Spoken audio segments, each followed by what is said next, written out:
Abantu mureke twiganirire. No kubera iki abantu bakoresha abantu bo mu miryango, abantu bo muri famille zabo, kubera iki akenshi badakunda kubahemba?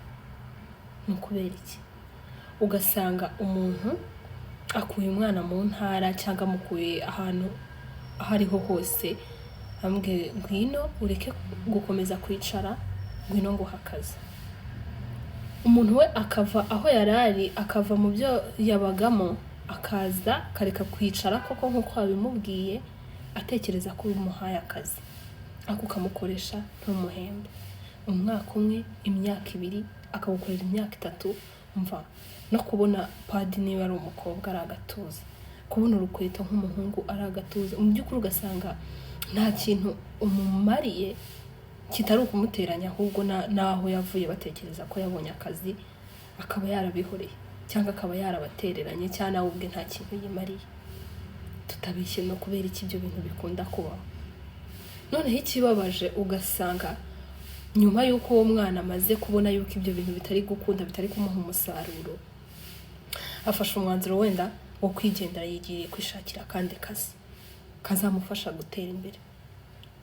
Ugatangira kuvuga ngo kuriya mwana yarananiye ibiki, namuhaye amahirwe ariko arangarananira, burana nari mfite imigambi yo kumujyana mu ishuri, nari mufite plan yo kumukorera ibi nibi. Ugatangira ahubwo kumusebya uvuga ngo yarakuraniye, byagenze gutya na gutya.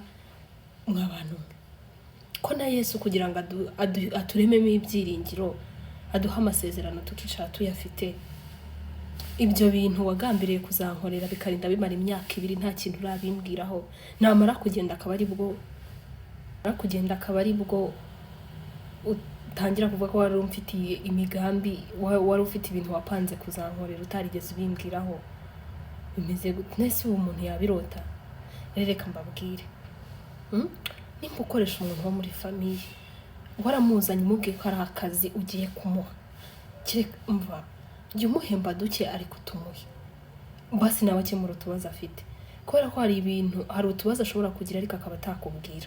Hari iwabo bazamubwira yuko bakeneye 10,000, ntago azashobora kukubwira ngo mpa amafaranga ngo 10,000 ngo yukoherereza mu rugo. Hari abantu rwose batabazi gukomunika ibyo, batabasha kubivuga. Cyo muha duke ariko tumuhe. No kuri njye mbona uwo muco ukwiye gucika. Abantu bakoresha abantu bo muri famille zabo, mujye mubahemba, mujye mubaho udufaranga niyo twaba duke ariko tumuhe, kuko bisigaye bituma umuntu avuga ataho kugira ngo nkorere famille, nabo umushomeri for life.